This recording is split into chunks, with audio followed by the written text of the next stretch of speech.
Gostaria de agradecer a todo mundo que se inscreveu. Acho que é um tema muito interessante, né? Falar sobre produção sonora, produção de podcast. Hoje em dia as plataformas de streaming estão crescendo muito e a possibilidade da produção sonora está em evidência, né? Para todo mundo. É uma ferramenta, é uma possibilidade. Nós tivemos e temos, né, um movimento muito forte das produções no YouTube, muitos YouTubers, pessoas que abrem canal e produzem.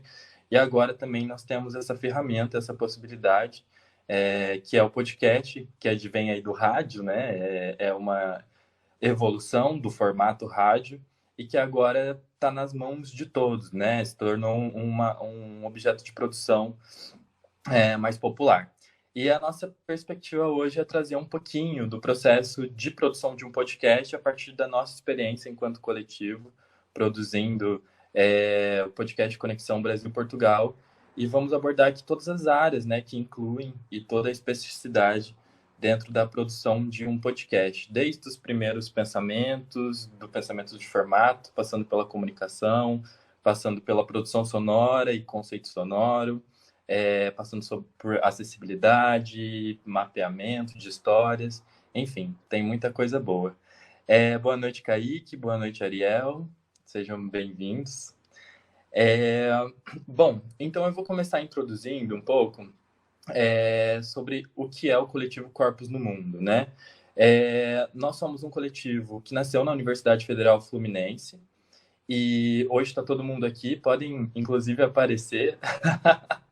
Tá uma galera aqui, nós estamos em 8 hoje, nosso time conta com 8 pessoas atualmente. A Selma Boiron, Gabriela Falcão, Carol Bampa, Will Vieira, Ludmila Nascimento, tem o Paulo também, tá toda a galera aqui, Beatriz Filizola, que chegou com a gente nessa temporada. Então, toda essa galera que está aqui, que vocês estão conhecendo, muitos já conhecem, outros estão conhecendo agora, vão falar um pouco para vocês de todas essas especificidades, né, da produção de podcast. São pessoas que já desenvolvem o trabalho dentro da área que vão abordar aqui, e cada um vai se apresentar com mais detalhe quando for abordando os temas que nós trouxemos para vocês. Dentro do programa, né, que nós preparamos hoje e do que nós gostaríamos de abordar com vocês, nós teremos agora, no primeiro momento, eu vou abordar a produção de podcast, né, pensando no sentido da produção dentro de toda a sua complexidade.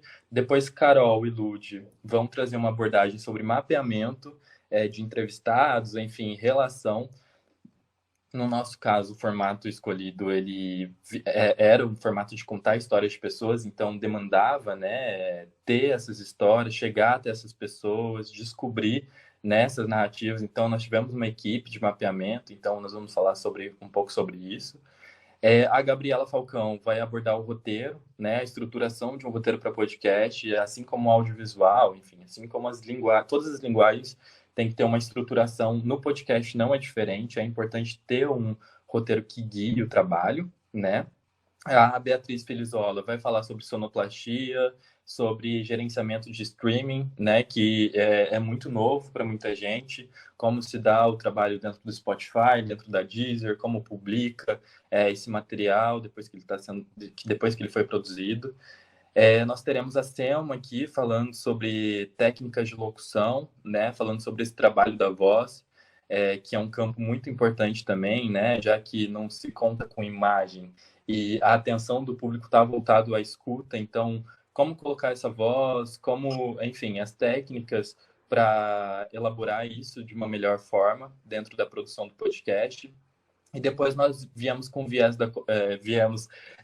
com a galera da comunicação, o William Vieira e Paulo, que vão abordar um pouco sobre a linguagem que se adota nas redes, enfim, e para além delas, pensando na comunicação de um podcast. Boa noite, Eric. Boa noite, Wallace. Bem-vindos. Estou introduzindo aqui um pouco do que a gente vai falar hoje. E vamos falar um pouco sobre comunicação exclusivamente para podcast e também sobre desenvolvimento de identidade visual, né, para projetos e especificamente trazendo o caso aqui desse projeto que é o podcast. E para fechar, né, nós vamos falar também sobre acessibilidade, né, sobre como tornar os projetos mais acessíveis, falando sobre acessibilidade cultural, que é um tema muito importante também, né? A gente pensar em inclusão e pensar como esse material que nós produzimos pode chegar ao maior número de pessoas, né? Independente de limitações. Então, de uma forma geral, é isso. Bom, agora chegaram mais algumas pessoas aqui, agradeço de novo a presença de cada um. Nós temos pessoas do Rio, de Minas Gerais, São Paulo, Ceará, Manaus, Santa Catarina. Como eu tinha dito anteriormente, tem pessoas de Portugal também, da França inscritas. Bem-vindos, espero que falem português e que consigam compreender. Enfim, pessoal de Portugal, claro, mas temos inscritos da França. Espero que consigam compreender aqui o conteúdo que nós vamos apresentar. Bom, antes de mais nada, essa oficina faz parte de um projeto maior, que é o desenvolvimento do podcast, que é um projeto patrocinado e apresentado pelo governo do Rio de Janeiro, através do edital Retomada Cultural RJ2, né, através da Secretaria de Economia Criativa.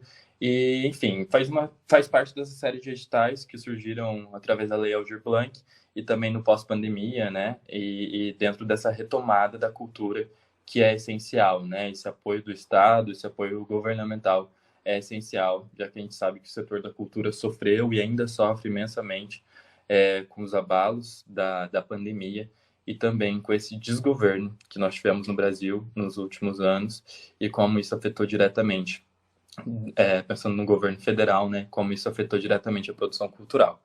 Então, é importante pontuar isso, é importante ser desses apoios, e que esse projeto é um desses projetos que tiveram esse apoio dentro de uma linhagem dentro de uma linguagem, né, do edital que foi proposta, que abordava o bicentenário de independência do Brasil, que foi comemorado agora em 2022, e aí dentro dessa temática geral dos 200 anos de independência do Brasil e de Portugal, nós elaboramos esse podcast para trazer e contar histórias de brasileiros que vivem atualmente aqui em Portugal.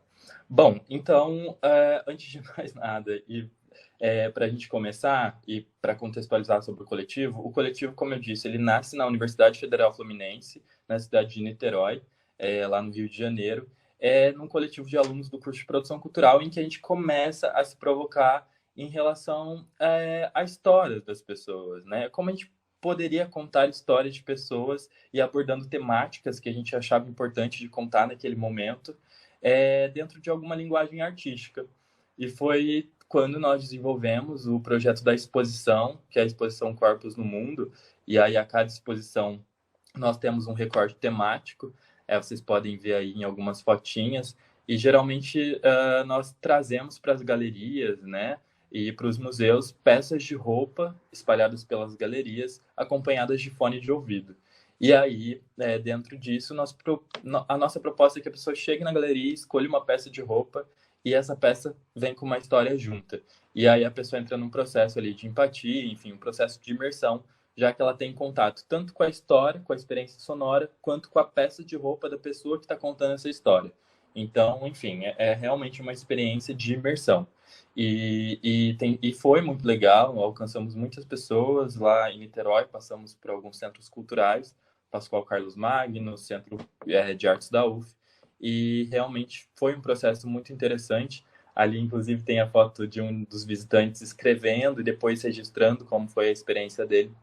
Então, era um processo muito interessante. E aí, recentemente, com a pandemia e com a impossibilidade de realizar uma ação física, né, como eram as exposições, centros culturais fechados, enfim, nós propusemos e nos desafiamos a desenvolver a linguagem do podcast. E aí, nós saímos do formato expositivo das artes visuais ali, de uma exposição física, e nos desafiamos a continuar contando as histórias, mas num outro formato agora, no formato mais amplo, mais limitado, digamos assim, porque aí a gente deixou as ferramentas físicas, como a gente tinha ali, que eram as peças de roupa, enfim, e viemos trabalhar especificamente com áudio, né? E como propor uma escuta ativa, uma escuta imersiva das pessoas apenas através do áudio. A gente sabe que o podcast as pessoas ouvem no dia a dia, no transporte, indo e voltando para casa, lavando louça, enquanto está cozinhando, enfim. Ele está acompanhando as pessoas no dia a dia. E é um desafio enorme prender a atenção das pessoas só pela escuta, já que não tem um visual e geralmente as pessoas estão fazendo outras atividades enquanto ouvem. É, então, dentro disso, aí começa o primeiro ponto, que é pensar esse formato, né? Que é esse primeiro grande desafio. Como teletransportar essa experiência que nós tínhamos e que era muito exitosa dentro de uma galeria para uma linguagem de podcast. E aí, eu começo trazendo alguns pontos aqui para vocês que são importantes de se refletir quando se vai pensar na elaboração de um podcast. Que aí aqui eu trago o primeiro ponto, que é o tema central, né? Qual é o grande tema que vai ser abordado? Qual vai ser a área que vai ser abordada no seu podcast? Sei lá, você vai falar sobre jogos, vai ser um podcast de histórias, vai ser um podcast em que você entrevista pessoas do seu bairro, um podcast para falar de moda, um podcast para falar. Tem N possibilidades. E como é muito amplo, é importante ter em vista um tema central do que você quer abordar e um recorte temático objetivo. Isso não é obrigatório, mas é interessante que tenha. Porque, enfim, tem temas que são muito amplos, né? E que dá para falar sobre muita coisa, mas às vezes pode ficar muito vago.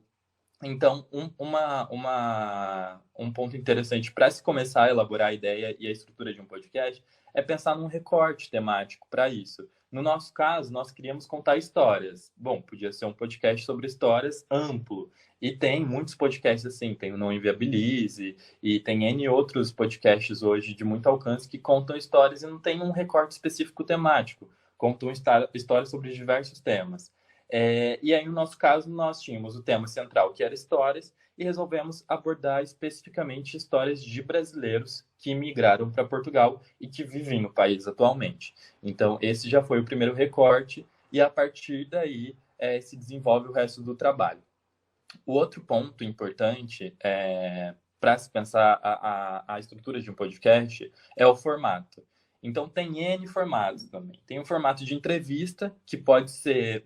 Você pode gravar, por exemplo, isso pode ser fisicamente numa sala, uma entrevista gravada num gravador, que pode ser pelo celular. Hoje essas ferramentas estão muito acessíveis, né? Então é possível produzir o podcast a partir do que se tem na mão. E hoje a maioria das pessoas tem um celular na mão e dali já dá para surgir um conteúdo sonoro.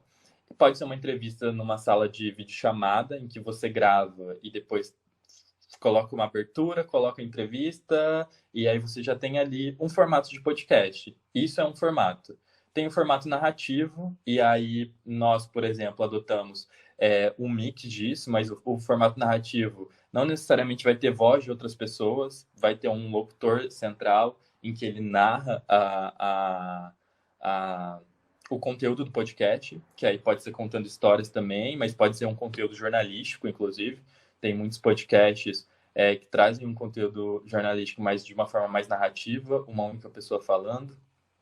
E também tem o formato dramatizado, que foi um pouco do que nós trouxemos. O nosso, na verdade, é um híbrido, né? Mas o formato dramatizado é quase que trazer o que a gente acompanha muito, sei lá, em novelas ou em cinema, enfim, trazer a dramatização, o recurso da encenação, não visual, mas a encenação sonora também, a interpretação, digamos assim, para dentro do formato do podcast.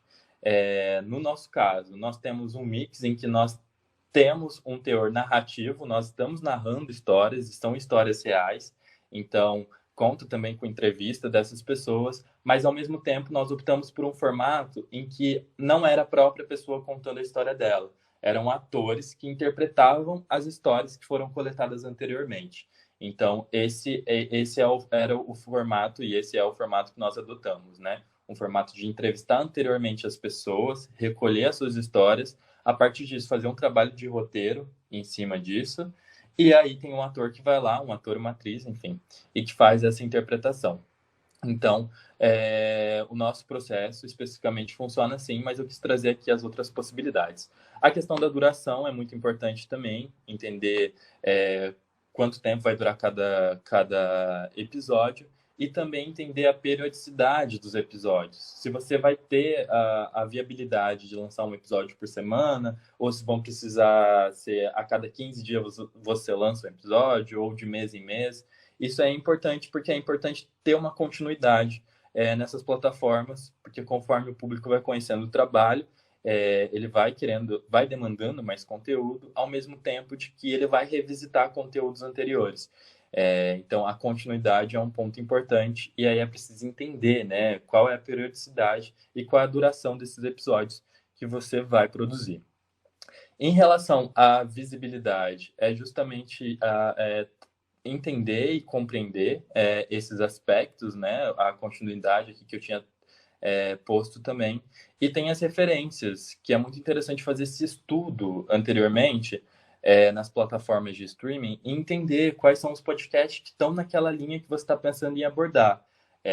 Para você entender mais ou menos, para você ter como referência mesmo de como as pessoas já fazem, ao mesmo tempo de entender qual pode ser a especificidade da linguagem que você vai abordar, do podcast que você vai abordar, que difira, né? Que seja diferente do que as pessoas já fazem hoje em dia. Então, levantar referências até para esse processo de pensar o tema, recorte temático, enfim, as referências vão dar um norte para onde mais ou menos você quer ir. Isso é muito importante. E aí, dando sequência, trazendo para o próximo ponto, a gente vem para a parte prática mesmo, né? De organização. Então, bom, William, já sei, o podcast vai falar sobre esportes e eu quero fazer esse recorte temático e eu vou entrevistar pessoas que vão falar sobre isso, vou entrevistar atletas e eu vou lançar a cada 15 dias. E quero ter uma continuidade. Não vai ser uma coisa que eu vou lançar um dia e depois a cada 3 meses eu vou lá e lanço, e depois a cada 6 meses eu vou lá e lanço. Quero ter uma continuidade.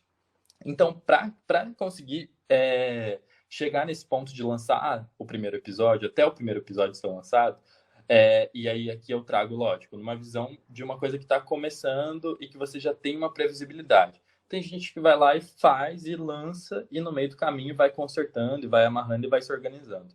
Mas pensando aqui na possibilidade de já estar com isso tudo pensado antes do lançamento, eu queria apresentar para vocês um pouco de como se deu o cronograma desse podcast que nós lançamos e que pode ser um modelo também para vocês pensarem no sentido do o que vem antes, qual é o 5, o 4, o 3, 2, 1, que vem antes de você lançar o primeiro episódio. Então, no nosso caso, nós sempre fazemos uma reunião fundadora, que é a primeira reunião, em que já está mais ou menos quase toda a equipe estruturada, já sabe cada um vai agir em cada área. Lógico que o que nós tivemos aqui foi um mundo de trabalho ideal, em que tínhamos pessoas em cada área atuando, mas nós sabemos que, enfim, o podcast ele é muito dinâmico e muitas vezes vai ser uma única pessoa que vai ser a locução do podcast, vai ser a edição, vai ser a comunicação, vai ser o pensamento do roteiro, e enfim, isso é muito comum, uma ou duas pessoas que fazem todo esse trabalho. Mas aqui pensando, é sempre no início, tem que ter uma reunião com todo mundo para que se entenda e para que todo mundo compreenda qual é a linguagem e como o trabalho vai avançar, para que se tenha uma noção completa. Depois nós tivemos o desenvolvimento do roteiro, que a Gabi vai falar um pouco mais, mas que está ligado a essa questão do formato que foi adotado, porque realmente é muito desafiador você chegar no formato que ele se repita durante os outros episódios, né?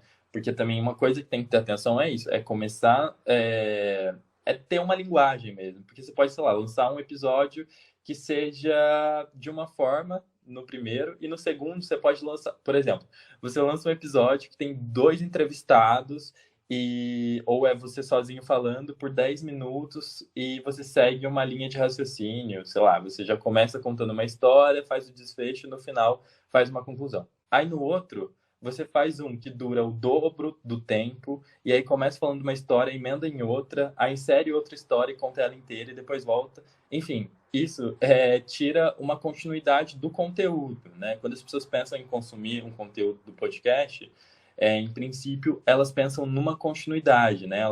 Elas já preveem que nos próximos episódios que você vai lançar, você vai seguir mais ou menos essa lógica. Então, isso é muito importante manter essa continuidade. A comunicação também é importante que já seja pensada antes do lançamento, isso é fundamental para que você já entenda quais as estratégias e como que você vai colocar a comunicação já para andar antes do primeiro episódio, para já informar as pessoas que vai lançar um podcast, enfim, seus amigos e quem quer que seja. Muitas vezes a gente começa assim, né, com os amigos, que se tornam os primeiros, o primeiro público, e isso vai se expandindo depois. Mas é interessante já pensar junto com o formato do projeto, pensar a comunicação. E aí depois por aí vai. Aí vem as entrevistas, que no nosso caso nós entrevistamos várias pessoas, então tinha esse mapeamento, entender onde é que estão essas pessoas, abordar essas pessoas, falar com elas, entender se tem um interesse em colaborar com o podcast, enfim. É um longo processo e isso demanda tempo, então é preciso que seja feito antes. Nós tivemos aqui a assessoria de roteiro, que a Gabi vai falar um pouco depois, que ajudou a gente a pensar num formato, nessa elaboração, né? Foi um encontro muito importante no sentido de pensar e amadurecer o que nós já tínhamos pensado para o podcast, dentro do desafio, que era contar histórias nesse novo formato, que para a gente naquele momento era novo. Aqui, ajuste de orçamento e cronograma, isso é uma coisa mais interna, que está ligado mais à burocracia mesmo do edital. Assessoria jurídica, que nós tivemos assessoria jurídica, que é muito importante também. Assim, lógico, como eu disse, os projetos têm e começam de formas diferentes, mas no nosso caso, nós lidávamos com histórias, com narrativas, enfim, nós tivemos a oportunidade de ter um acompanhamento jurídico, para até ter uma proteção mesmo, até, enfim, tem questões de termos que a pessoa tem que assinar, quando a pessoa vai te dar uma entrevista, vai contar a história, ela tem que assinar um termo dizendo que autoriza, que a história dela vá para o ar, entre outros detalhes, enfim, que é sempre bom ter esse olhar jurídico e ter essa sensibilidade para esse tema, porque pode, enfim, pode virar um problema futuro. E depois vem design, que aí é o avanço da comunicação, a identidade visual e plano de comunicação. Aí o roteiro, depois de todo o desenvolvimento do roteiro, ele chega numa versão final, que é aquela estrutura, né, que nós planejamos. Aí tem o mapeamento e contato com as pessoas, a edição do episódio piloto, e aí vem esse grande desafio, né, que o grande desafio é parir, de fato, o primeiro episódio, chegar nesse formato e fechar. Depois disso, as coisas vão avançando com mais tranquilidade, mas almejar mesmo esse primeiro episódio piloto, que é o primeiro que vai ao ar, geralmente, ou pode nem ir ao ar, enfim, mas é quando você chega num formato. E aí depois, enfim, aí se vai desenvolvendo. Aqui, no caso, nós tomamos como método finalizar os roteiros, ir para estúdio, gravar essas histórias com atores e depois lançava. E aí a gente mantinha sempre assim, gravava 3 histórias e aí a gente tinha 2 histórias já prontas para serem lançadas. Então a gente já tinha as próximas 2 semanas resolvidas, porque no nosso caso nós trabalhávamos semanalmente, episódios novos por semana, e aí nós sempre já tínhamos os 2 episódios anteriores já estavam prontos, na maioria das vezes, para que a gente conseguisse trabalhar, ou em outras vezes, enfim, a gente lançava um episódio essa semana e começava a trabalhar no episódio da próxima semana. E aí é mais desafiador, mas acontece também, porque aí você vai trabalhando sobre a demanda do lançamento. E aí, enfim, depois vira um carrossel que vai se repetindo. Se você entra nesse método de repetição, né? E aí, depois que já está no ar, você vai entendendo o que funciona, o que não funciona e vai avançando. Em relação à equipe, aí mais uma vez dizendo que o que nós tivemos aqui foi uma estrutura ideal de uma equipe, mas eu quis trazer essas funções para vocês entenderem quais são as demandas que existem dentro de um podcast, né? E as possibilidades de desenvolvimento diárias, né? Dentro de um podcast. Então, aqui nós tivemos a direção artística, que foi realmente a amarração de tudo isso, né? Juntar todas essas frentes e chegar num conceito, juntar roteiro, juntar sonoplastia, juntar produção, juntar curadoria de histórias. Então, fazer esse grande amarrado, o gerenciamento do projeto, que é também tomar conta de tudo isso, também da parte mais burocrática, o produtor executivo, o produtor local aqui foi muito importante, porque nós contávamos histórias de brasileiros que estavam em Portugal.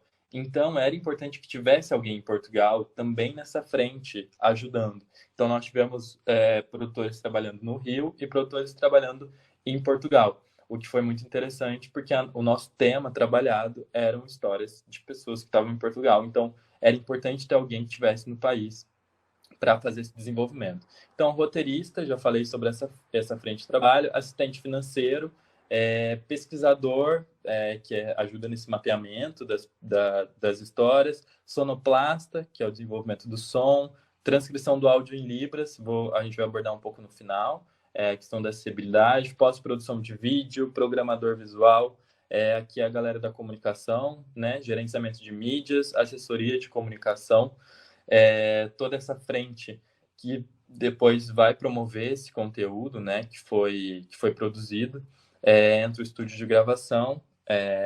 Como eu disse, muitas das ferramentas são possíveis de serem feitas em casa, muitos dos podcasts, com a gravação em celular.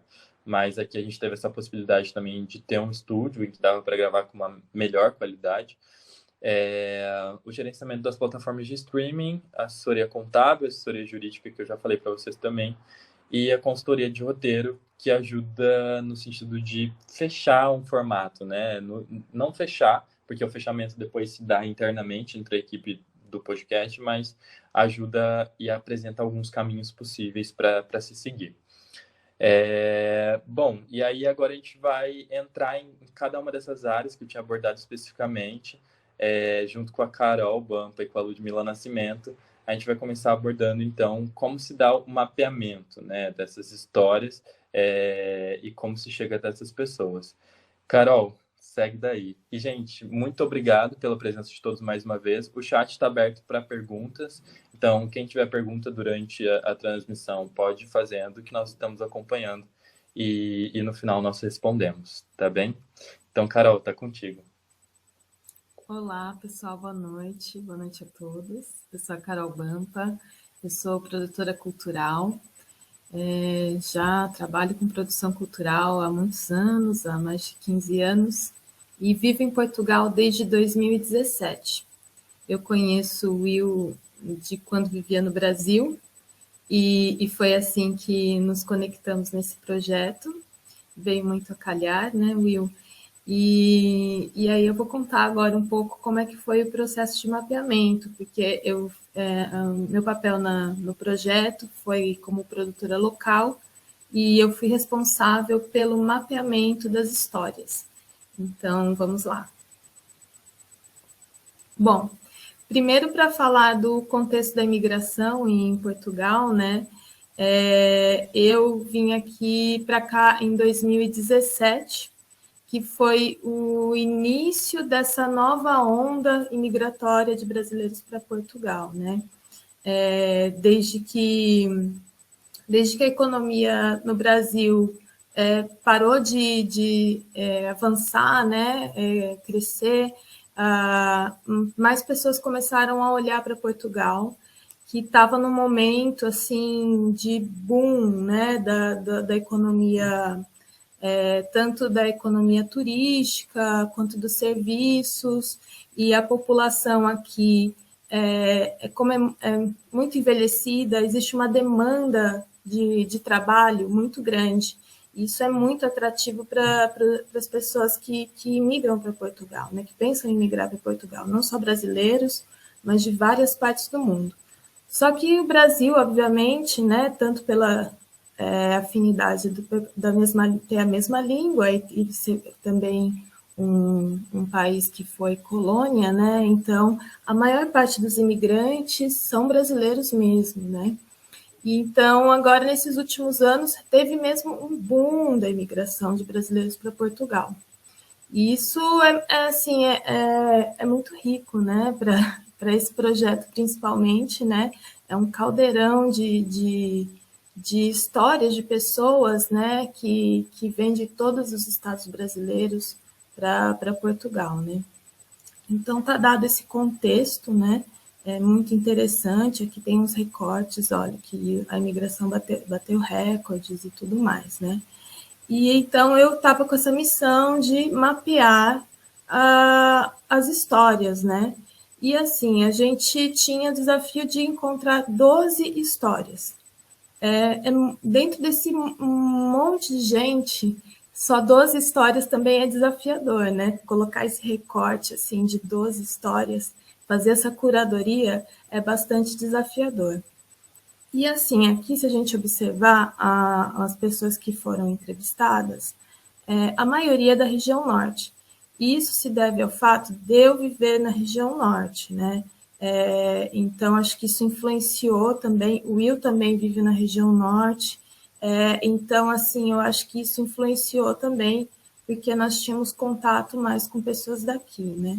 Então, do Porto foram 5 entrevistados, Braga, da região de Braga, foram 3 entrevistados, teve Guimarães e outras cidades. No centro teve Coimbra, na região metropolitana de Lisboa foi só um entrevistado, isso é curioso, né? Embora seja o maior volume de pessoas, né? de população, a gente só entrevistou uma e teve também um entrevistado na região sul.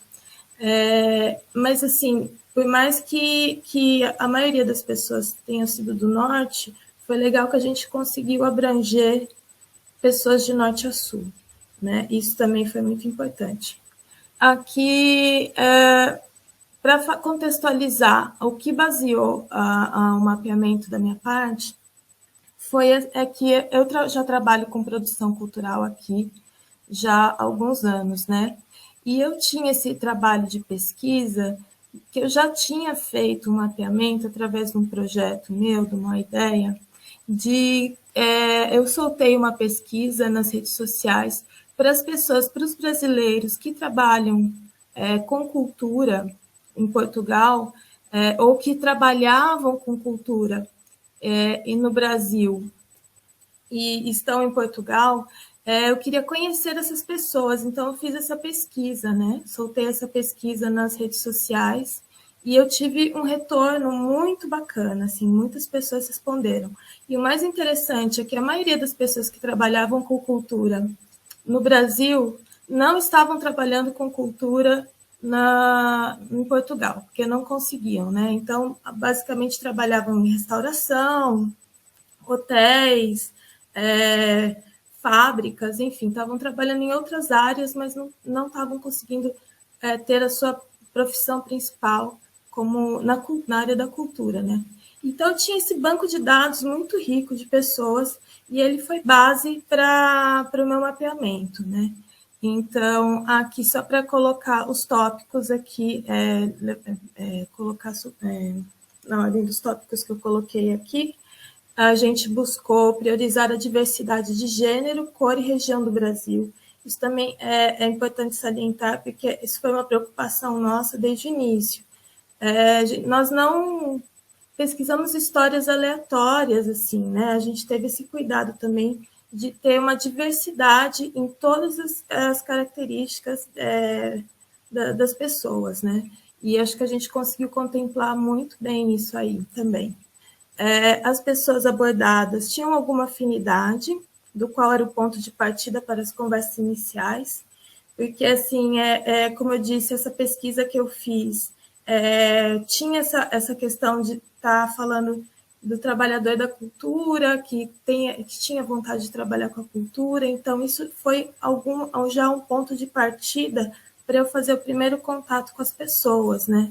Então, tinha essa afinidade e eu podia já pesquisar, investigar mais sobre a história das pessoas a partir dessa afinidade, né? Durante o mapeamento, a gente percebeu que as pessoas menos famosas poderiam ter histórias mais interessantes ou surpreendentes. Por que eu coloquei isso? Porque muitas pessoas que a gente pensou e viu e pensou em entrevistar, elas estavam tendo algum reconhecimento aqui em Portugal. Estavam se destacando no seu trabalho, enfim. E aí, algumas dessas pessoas, quando nós fomos abordar, de repente falou assim, mas quanto que eu vou receber por isso, por exemplo? Isso foi uma coisa que aconteceu. A pessoa achava que ia receber alguma coisa, né, por isso. E nós não pagamos ninguém para participar da entrevista. Era por vontade própria e, enfim, sem receber cachê, né? E então a gente foi percebendo que as pessoas mais ditas comuns, elas eram mais acessíveis e também tinham questões mais surpreendentes, porque assim, a gente não esperava as histórias se tornavam mais surpreendentes, assim, né? Menos óbvias. Então, isso também foi um ponto interessante. E aí, assim, a partir dos primeiros nomes que a gente mapeou, a gente teve essa, como eu falei, a gente foi percebendo coisas que foram mudando a forma como a gente foi pesquisando, né? Então, a gente ia tendo outros insights, como esse exemplo das pessoas famosas e desconhecidas, ou mesmo os próprios entrevistados, as pessoas que já tinham sido abordadas, indicavam outras pessoas. Então, isso foi também tornando uma dinâmica mais orgânica, assim, e foi mais ou menos esse o processo. E aí, assim, de uma forma mais técnica, objetiva, a gente fazia esse rastreio e a indicação dos nomes, fazia essa primeira abordagem, e eu sempre tentava tocar perguntar para a pessoa o contexto da vida da pessoa, né? E o que motivou ela a emigrar. Isso era também muito importante, né? Para a gente entender como é que como é que essa história poderia render, né? Aí a gente colocava essas histórias mapeadas numa planilha e a Gabi, roteirista, analisava essas histórias e apontava os seus comentários. Isso já ajudava a gente a fazer a escolha, a curadoria, né? E depois de escolhidos os nomes, a gente fazia essa segunda abordagem, só aí que a gente explicava direitinho como é que era o projeto, né? Como que ia funcionar tudo, e agendava uma entrevista, ia para a Gabi entrevistar a essas pessoas. E aí a Gabi, vai, Lud, pode falar. Olá, meu nome é Ludmila Nascimento. Eu entrei no projeto em 2017. Eu fazia parte do projeto quando a gente ainda estava na faculdade e a gente estava criando a ideia de uma exposição. Vou explicar aqui como foi o processo de mapeamento. Eu me formei em produção cultural, também para complementar a minha fala, né? Vou explicar aqui o processo de mapeamento. A Carol, ela morava em Portugal e eu estou aqui em Niterói, no estado do Rio. Então, eu não tinha contato com portugueses. Então, a minha pesquisa foi através da internet, foi através das redes sociais. E aí eu fui tentando encontrar essas histórias. Primeiramente, eu fiz uma pesquisa de todos os grupos que eu conseguia achar de brasileiros que viviam em Portugal. E aí eu fui entrando nesses grupos. E aí, sendo aceita nesses grupos, eu comecei a pesquisar as histórias. Aí eu colocava lá palavras-chave como depoimentos, história, e começava a ler e anotando quais histórias eu achava mais interessante. Algumas histórias era só o processo de chegada até Portugal, até Porto, até Lisboa, as capitais. Então, contava muito de como era esse processo de migração. E outros já era o processo depois de um ano, como foi essa adaptação. Às vezes tinham muitos depoimentos de mulheres falando como era essa imigração, deixando a família para trás e depois conseguindo trazer a família. E aí alguns depoimentos eram mais emocionados, outros eram mais menores, assim, aí você conseguia fazer uma seleção. E eu tinha muita preocupação também em não ficar escolhendo histórias muito semelhantes. E até como o nosso processo de mapeamento foi contínuo, a gente conseguia fazer uma planilha, a gente conseguia ver o que a gente tinha de história já pesquisada, e aí o que para não ficar muito semelhante uma história com a outra. O perfil da pessoa, a idade, não só escolher gente das capitais, assim, tipo, só do estado do Rio ou de São Paulo, mas tentar encontrar pessoas de outros estados para poder ter mais variedade, mais diversidade, pessoas com perfis e idades diferentes. Também cheguei a pesquisar em jornais, não só jornais do estado do Rio, mas jornais do Espírito Santo, jornais portugueses também. Comecei a procurar esses jornais para ver se tinha depoimentos de brasileiros e ver como era. A gente tem uma noção de como eles são retratados nos jornais aqui, nos jornais brasileiros, mas como eles também são retratados nos jornais portugueses. E era interessante analisar as narrativas, os discursos sobre isso. Comecei também a divulgar nesses grupos já as histórias que já eram publicadas pelo podcast, que aí era bom até a forma como a gente convidava a pessoa a participar, ela já tinha uma noção de como era uma das histórias, aí ela já teria noção de como ficaria a história dela dramatizada. E isso também é um pouco interessante, porque existiam histórias que a gente encontrava, e aí a gente tinha a sinopse que a gente colocava, mas quando se torna a história depois da curadoria, do processo de conversar com a Gabriela para poder fazer essa gravação, depois de você ver o outro lado, como se torna a história, é muito interessante, assim. E aí você vê a dramatização, você começa a imaginar a história real dessa pessoa e depois você ouve a história da pessoa, assim, tipo a pessoa, ela contando a própria história. E é muito interessante, sim, tanto o dramatizado quanto a história real, assim, meio que quebra uma parede, é muito interessante. E aí tem histórias que você pode ter mais afinidade por questões, assim, muito pessoais sua.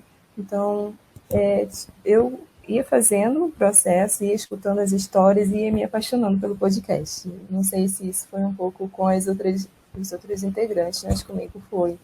Então, eu acho que esse processo eu achei muito interessante, sim, de fazer também de forma contínua, porque a gente conseguia ver como estava sendo o resultado também. Agora, a questão dos aprendizados, a gente pode falar junto, Carol. Sim, sim. Bom, e isso que você estava falando agora, realmente, eu senti a mesma coisa e tem a ver com esses aprendizados, né?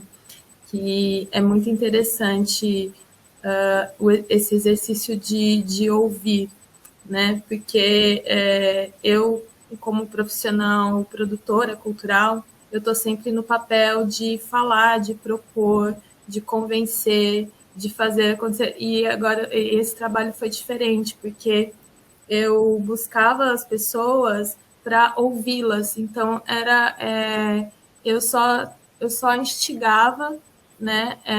Convidava, mas aí eu mais ouvia do que falava, né?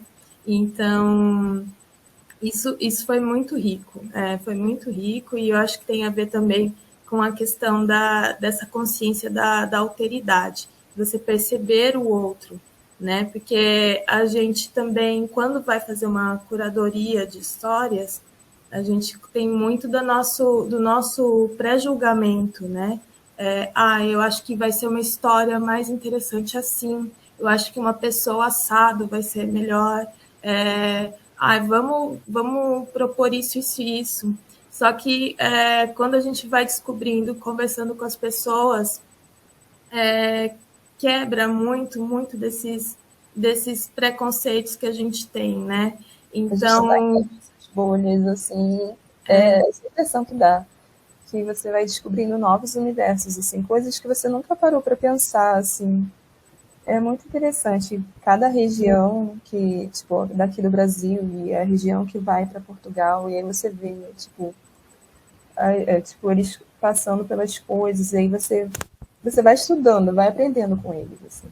sim, sim, sim. E é realmente surpreendente o nosso processo foi bem o início, né, do podcast, né?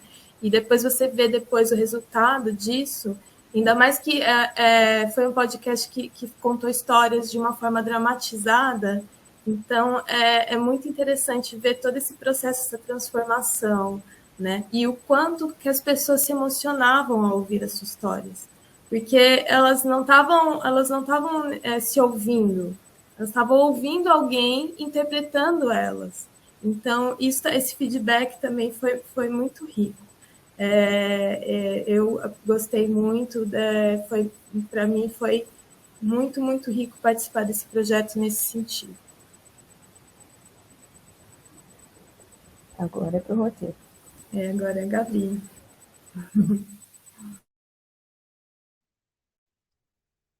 Olá, gente, boa noite.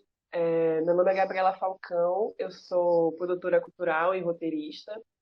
Eu fui roteirista aqui do podcast e eu faço parte da Corpos no Mundo desde o início, com a primeira instalação que teve na UF em 2017. E o convite de Will veio muito porque eu já tenho essa história com o coletivo, eu sou roteirista, mas além disso, eu também tenho um envolvimento com o tema da migração. Eu não cheguei a mudar de continente, mas eu sou uma baiana que se mudou para o Rio de Janeiro.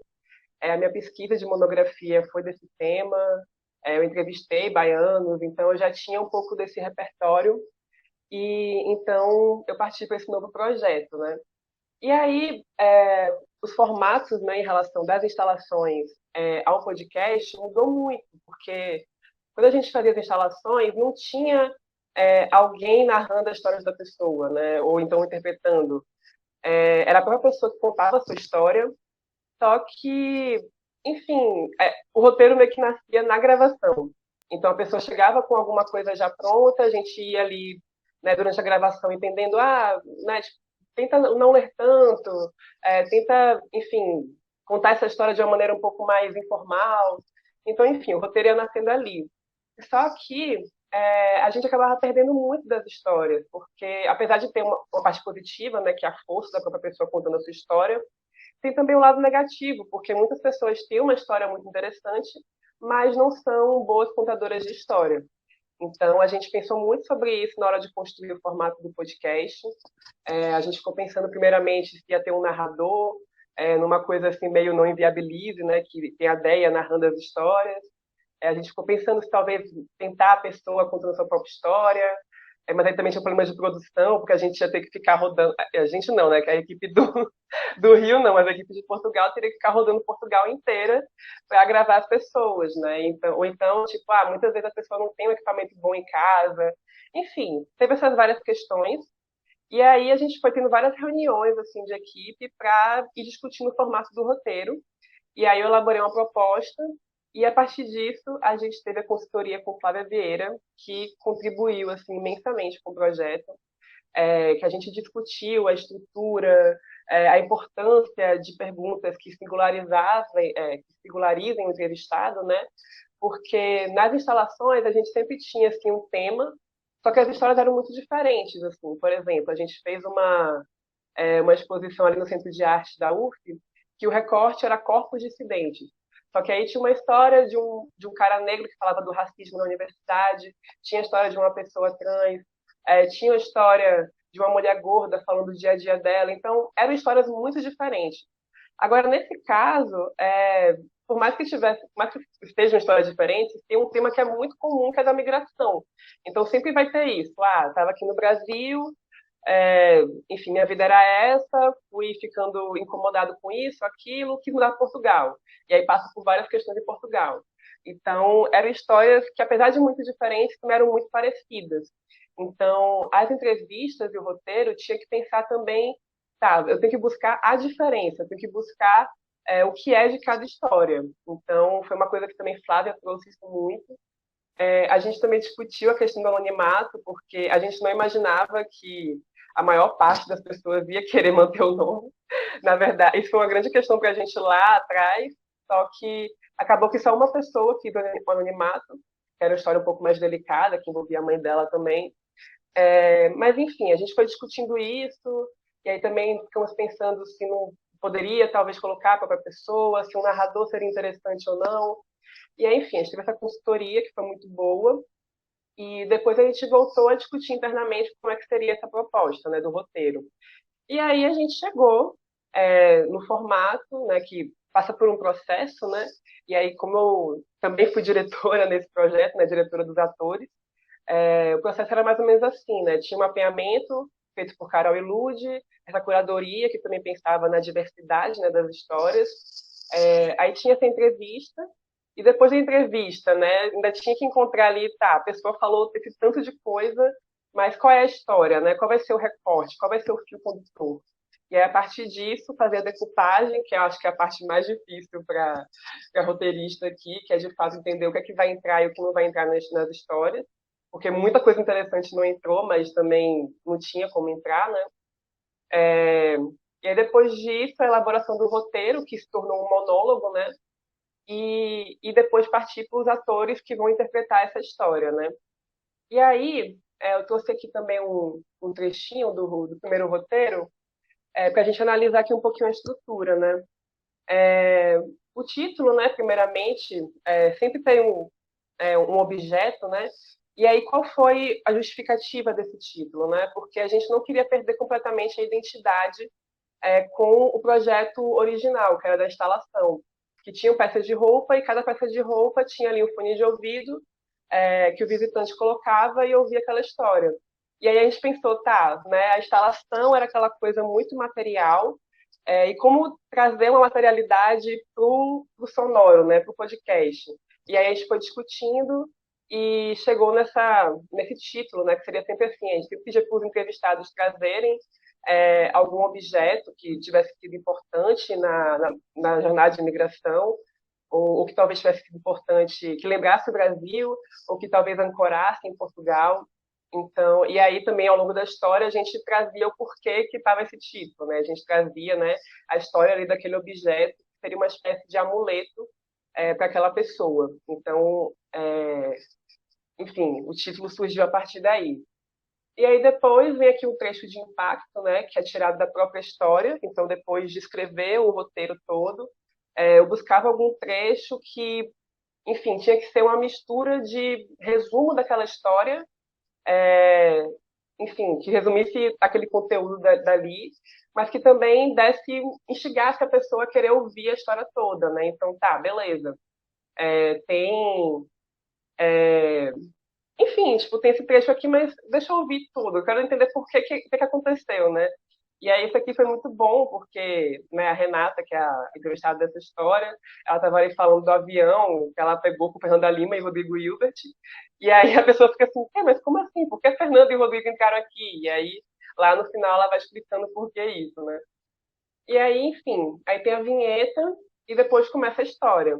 E aí uma coisa, né, que teve muito na consultoria com Flávia, que ela falou, é que, enfim, né, a estrutura das histórias como um todo era sempre assim, né, estou aqui no Brasil, tenho meus incômodos, vou para Portugal. Então, esse finalzinho aqui era sempre da pessoa indo para Portugal de modo geral. Mas é isso, né, quando você vai para a entrevista, tem que ter um certo equilíbrio, né, de você entender o que você quer buscar, né, ter muito certo o que você quer buscar naquela história, mas também ficar aberta às possibilidades, né, daquela pessoa. Então, por exemplo, a Renata, eu fui para a entrevista achando que ia ser uma coisa e foi outra completamente diferente, que foi muito mais interessante, inclusive. Mas aí eu percebi que, tipo assim, a história da migração dela passava pela história da relação dela, principalmente com o filho Francisco. Então, teve uma questão de luta, né, enfim, da questão dele de ter síndrome de Down. Então, eu entendi que nesse primeiro trecho eu tinha que parar nela descobrindo que ele tem síndrome de Down. Então, aí, mas isso vai ser explicado lá na frente, o porquê que isso levou ela a migrar para Portugal depois. Então, tem que ficar sempre atenta ao que a história vai aparecendo, né? Não ficar tão rígida também, né? E aqui é um trecho do final do roteiro, que tem aqui a transição de finalização, e aí entra a locução da Selma, né? Você ouviu uma história baseada nos relatos de Renata, e aqui pela atriz fulana de tal, porque nesse momento a gente não sabia quem ia ser a atriz ou o ator, né? E aqui é um trecho que a gente escolhe, né? Sempre no final do episódio a gente coloca um trechinho da própria pessoa falando, né? Tipo, acho que é interessante, né? Depois de ouvir a atriz, tem também o trecho da pessoa falando, que aí tem essa comparação também, enfim. E aqui eu coloco a minutagem porque a gente gravou as entrevistas, né? Então, para orientar a edição de áudio. E aqui no final é apresentando um pouco o coletivo, o edital, que também foi uma escolha nossa de colocar isso no final e não no início, porque... E aí vem de uma questão de gosto, né, pessoal mesmo, porque eu me incomodo muito com podcast, principalmente de história, que fica enrolando muito para começar a história. Então, eu acho mais interessante quando já começa no embalo da história e depois você ouve, né, ali a apresentação do projeto. Deixa eu ver, mais anotei aqui. E aí os apontamentos, né, que como eu falei, eu também fiz uma direção de atores, porque, enfim, né, como o Will mostrou ali no cronograma no início, a gente fazia um bloco de roteiros, e aí, a partir desse bloco, né, que eram uns 3 ou 4 roteiros, geralmente, a gente levava para o estúdio, e aí quando a gente levava para o estúdio, a gente tinha que escolher os atores, que gravavam esse bloco de histórias, tudo ali no mesmo turno, né? E aí, é uma coisa importante também de citar, né, que o filtro de escolha de atores passou muito pela questão do sotaque, né? Porque como os atores ali não estavam emprestando o seu corpo, né, a gente não estava vendo eles, o principal era a voz. E aí, né, eu, enquanto uma baiana que fica muito incomodada com algumas escolhas por aí, eu falei para o Will, e ele também acolheu, que tipo assim, não, velho, se tem uma história de uma pessoa da Paraíba, vamos encontrar alguém da Paraíba para interpretar essa história. E aí a gente conseguia algumas pessoas, e a partir disso a gente fazia as escolhas. Mas como era basicamente a voz, né, eu acho que o sotaque era, enfim, um dos filtros mais importantes para a gente, né, trazer a história. E aí agora é, vou chamar aqui a Bia, que é a nossa editora de áudio, para falar um pouquinho. Olá, boa noite a todo mundo que está presente aí, fazendo parte da nossa oficina. O meu nome é Beatriz Filizola e eu atuei na edição de som do podcast e gerenciando as plataformas de streaming. Então, a mão na massa, assim, realmente é nessa parte. E eu vou falar um pouco sobre a parte realmente da plataforma que você vai escolher, que eu acho que você tem que saber desde o início, assim, além do próprio conteúdo mesmo. A parte de arquivo e armazenamento, que é crucial, assim, para você se manter organizado e tal. E eu também vou falar um pouco sobre desenho de som e equipamento, que eu acho que é uma coisa que, às vezes, você pode ter um podcast e não ter essa parte, mas você ter ajuda muito seu público. Então, vamos lá. A parte de destino, público e alcance, eu tentei sintetizar um pouco, porque é muita coisa, mas, basicamente, para você ter um podcast, você precisa de um feed RSS, que é um lugar que vai armazenar o seu podcast. Então, quando você ouve um podcast no Spotify, no Deezer, na Apple Music, por exemplo, você não está ouvindo algo que está armazenado lá, e sim ouvindo algo que está sendo divulgado por lá, mas está sendo gerenciado pelo feed RSS. E aí entra outro tópico também, que é o seu orçamento, assim, porque eu ainda estou na faculdade, né? Eu curso cinema e audiovisual, então eu estou acostumada a fazer coisas com orçamento baixo ou nenhum orçamento. Então, às vezes você não tem dinheiro ainda para investir no podcast, e eu entendo isso, e a alternativa que a gente encontra para isso é o Anchor. Assim, é uma das mais fáceis, né? Que é uma plataforma criada pelo Spotify, que você pode gerenciar todo o seu podcast até do seu próprio celular, assim. E ele te dá vários dados sobre o podcast, sobre como ele está saindo. E o feed RSS tem justamente esse papel de você poder programar um episódio e ele ser lançado em várias plataformas ao mesmo tempo. Então, se você estiver disposto a gastar mais dinheiro, você pode realmente usar a plataforma chamada feed RSS. Aí, uma outra coisa é você escolher o seu streaming bem, assim.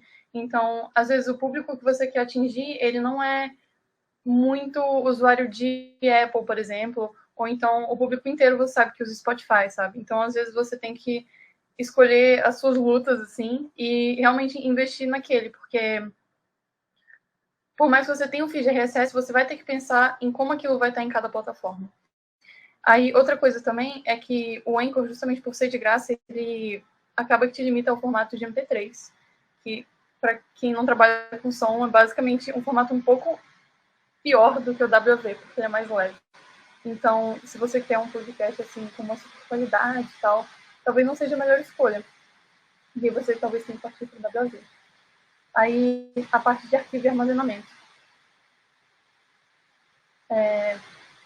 Essa parte pode ser muito subestimada, assim, mas eu sinto que a gente abre muito mão dela quando vai tentar fazer qualquer conteúdo, assim, às vezes até para o YouTube, que é você realmente ter essa organização, fazer essa coisa antes até de você gravar, que é você falar, eu vou ter todos os meus arquivos salvos nesse HD, nesse outro HD, nesse armazenamento nuvem, seja um drive ou algo do tipo, justamente para caso tudo dê errado, você não ter que confiar, porque às vezes você coloca uma coisa na plataforma e você acha, não, tá salvo por aí. E às vezes não tá.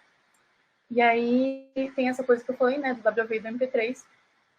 Então, por mais que você esteja armazenando as coisas no próprio feed, você vai precisar delas em algum lugar, até para você fisicamente poder editar o som, que é a próxima parte de falar, que é quando todos os arquivos vão pesar no seu computador ou no computador do seu projeto, enfim.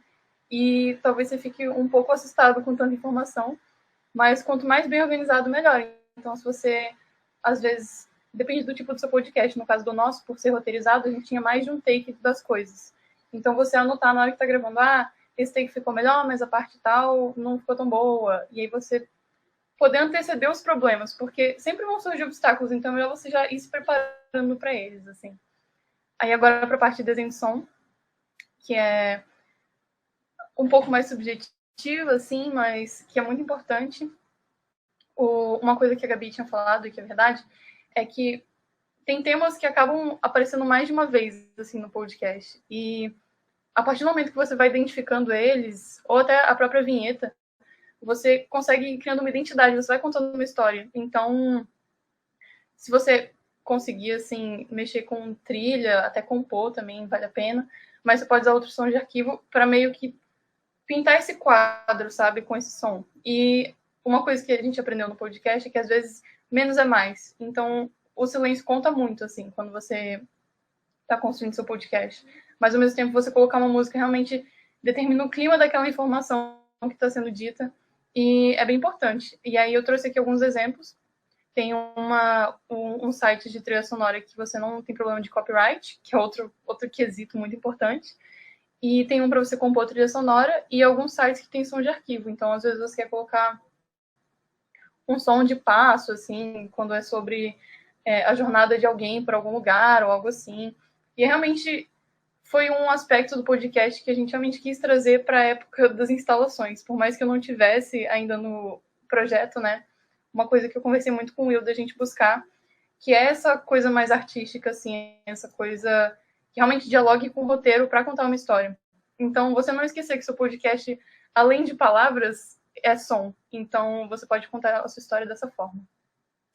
Aí, além disso, também tem a parte de equipamento e programa, que é um tópico um pouco delicado, porque dependendo do nosso dinheiro para o projeto ou da nossa própria grana, assim, pessoal, fica realmente mais difícil.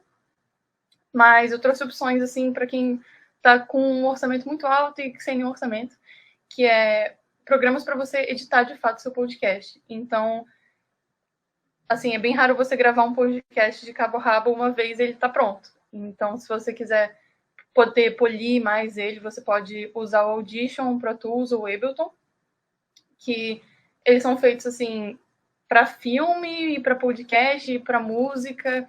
Então, tudo que tem a ver com som, assim, você vai poder manipular, você vai poder mudar a frequência, colocar um eco, esconder um som que você não queria que saísse, de latido, e às vezes ajuda muito.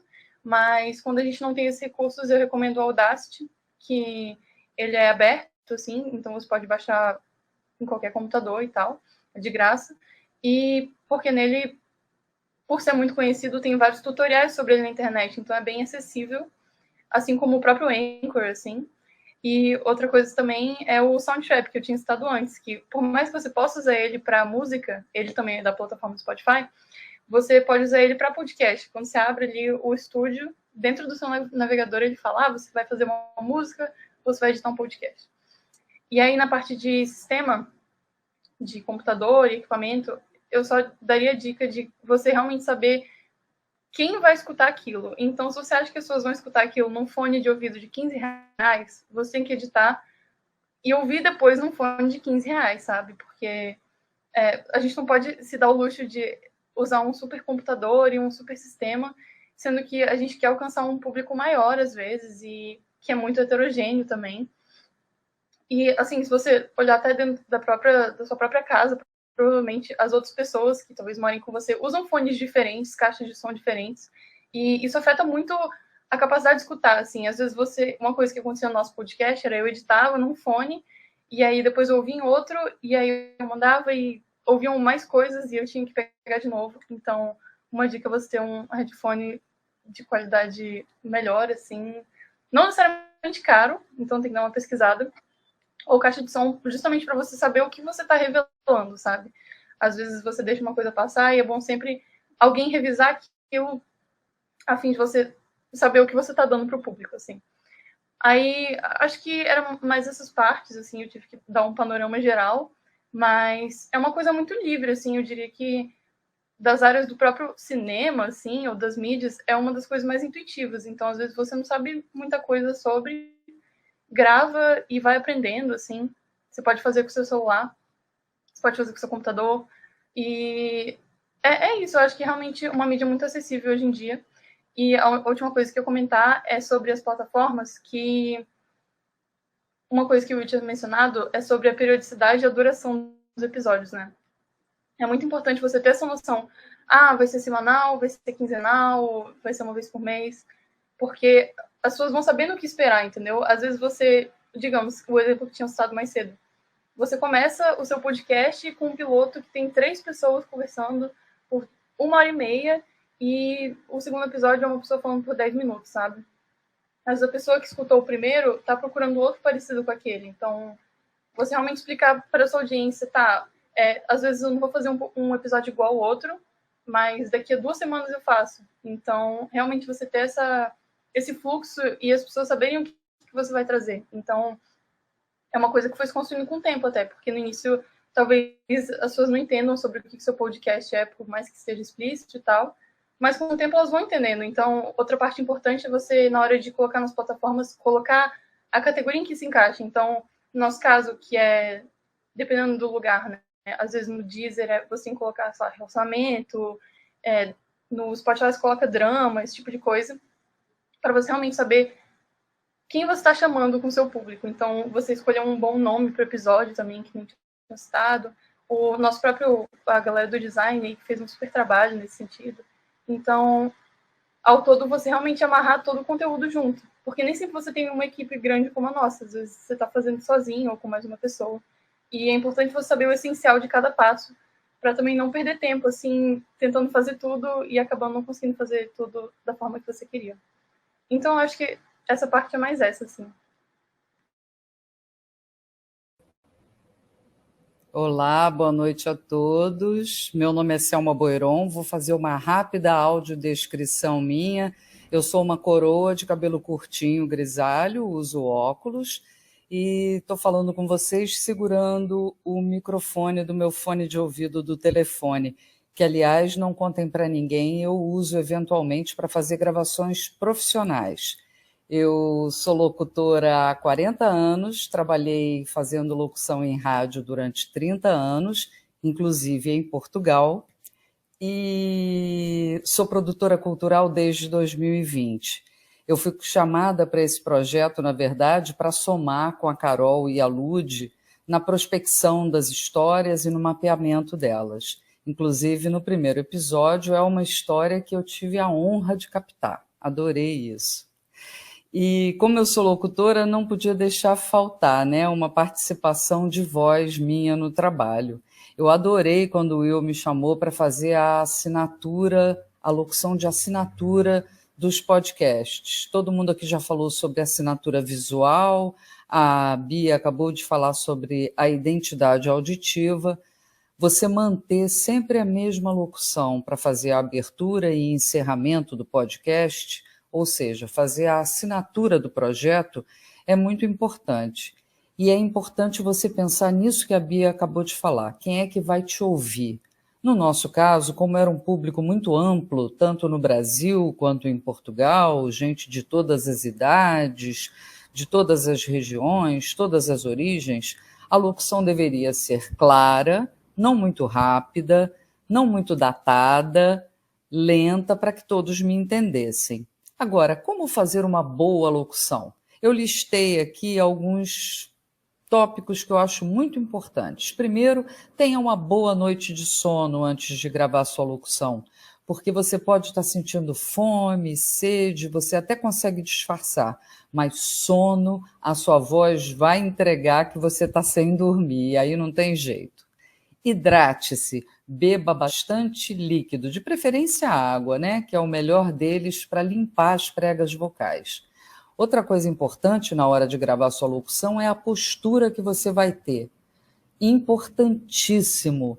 Gravar de pé é bem mais confortável. Se for possível, opte por isso. E sempre que você for gravar, olhe para frente, coloque o texto à sua frente, porque repara como a voz fica diferente quando eu falo com você assim e quando eu falo com você assim.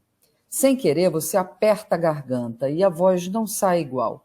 Para liberar o fluxo de ar e deixar a sua voz mais tranquila, mais calma, coloque seu texto à sua frente e posicione-se no microfone apontando ele para a ponta do seu nariz. Por quê? Porque evita aquele ar batendo no microfone que a gente até chama de puff, porque é o som que faz, é um puff. Toda vez que você fala B, P, isso é pela proximidade da cápsula do microfone. Se a cápsula do microfone estiver na direção do seu nariz, você pode falar todos os P's e B's que você quiser, que não vai bater no microfone, tá?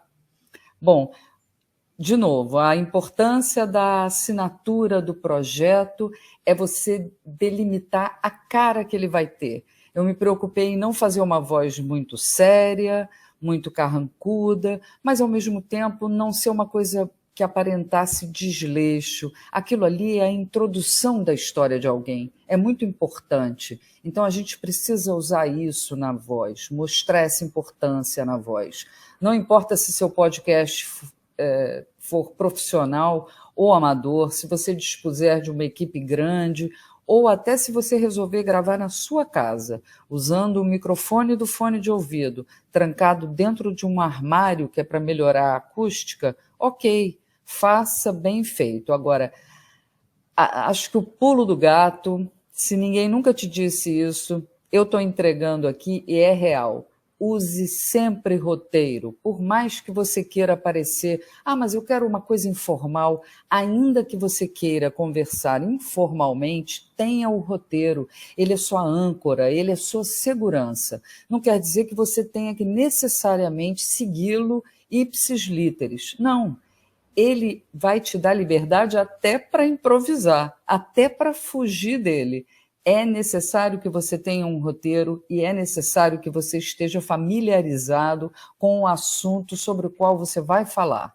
Isso fica evidente na hora que você está gravando um podcast, mesmo que seja só uma assinatura, tá? Bom, era isso. Para mais dicas de locução, acho que só se eu der um curso de locução. Se me chamarem, eu dou. Abraço a todos, muito obrigado por comparecerem à oficina. E agora, esse gênio da imagem. Will Vieira, é com... Obrigado, Selma. Olá, pessoal, prazer. Eu sou William Vieira, eu também sou formado em produção cultural pela UF. Eu entrei no coletivo também em 2017, participei da construção aí da primeira exposição, né, lá no Centro Cultural, né, Centro de Arte de Niterói, no caso. E aí, naquele momento, né, inicial, eu era muito mesmo a pessoa da produção, que ia atrás de tudo, junto com o pessoal. E aí, com o tempo, fui me descobrindo, assim, dentro da área de comunicação. E fui convidado, né, pelo Will, né, que deu início ao podcast, para estar assumindo aí essa parte e tentar aí alavancar, né, o nosso podcast de alguma forma e fazer com que mais pessoas conseguissem escutar, enfim, de diversos lugares. E aí eu vou estar trazendo aqui para vocês um panorama assim, geral de como foi a nossa comunicação e ao mesmo tempo trazendo para vocês alguns pontos, né, que podem ser utilizados no geral assim, para a gente conseguir se comunicar, né, e comunicar o nosso podcast no geral através das redes sociais. Uma primeira pergunta que é importante a gente fazer, e foi até um aprendizado para a gente enquanto coletivo, é qual é o seu público-alvo. Eu acho que é muito importante a gente ter isso em mente desde o primeiro momento. O nosso público-alvo, ele mudou completamente. Eu acho que foi uma experiência assim, bem bacana a gente olhar para isso através do podcast, porque antes, né, a gente tinha um público muito mais universitário, jovem, que era o público que consumia nosso conteúdo, as exposições, até mesmo a live que a gente fez na pandemia. E aí, quando a gente fez o podcast, a ideia, né, enquanto comunicação, foi muito guiar para que esse público fosse impactado também. Com o tempo, quando o podcast foi acontecendo, a gente foi vendo dados, as estatísticas das redes sociais, a gente percebeu que o público que mais consumiu o nosso podcast foi o público mais velho. Saiu aquele público universitário, começou a faixa etária ali de 40 a 50 anos aumentar ainda mais. Então a gente percebe que o público que consumiu nosso podcast no geral foi bem diferente do público que consumiu a nossa exposição física. E aí é um aprendizado muito grande e é um exercício que precisa ser feito logo no início, porque dessa forma a gente consegue direcionar com mais facilidade e mais clareza qual canal o nosso público está presente e como e qual a linguagem ideal para a gente se comunicar com ele. Eu digo não só a linguagem, tipo palavras, textos, né, as legendas, mas também a linguagem visual, né? O que é necessário para atingir aquele público. E aí até tipo, um ponto importante sobre isso. A gente fundamentou a nossa comunicação no geral através do Instagram. E aí, principalmente porque o Instagram era a nossa principal plataforma, principal canal do nosso público-alvo até um certo momento. E aí, quando a gente percebe que esse público que está consumindo um podcast é um público mais velho, talvez a estratégia não fosse só o Instagram, mas talvez a gente conseguisse captar muito mais através do Facebook. Isso é um aprendizado que a gente tira do final, mas que poderia ter sido percebido logo no início e, enfim, a gente ter já pensado ali quais seriam as estratégias para se comunicar melhor com esse público. E aí, mas eu vou trazer aqui para vocês aqui do que a gente aprendeu, né? Como a gente consegue trazer e atrair mais ouvintes através do Instagram, de fato.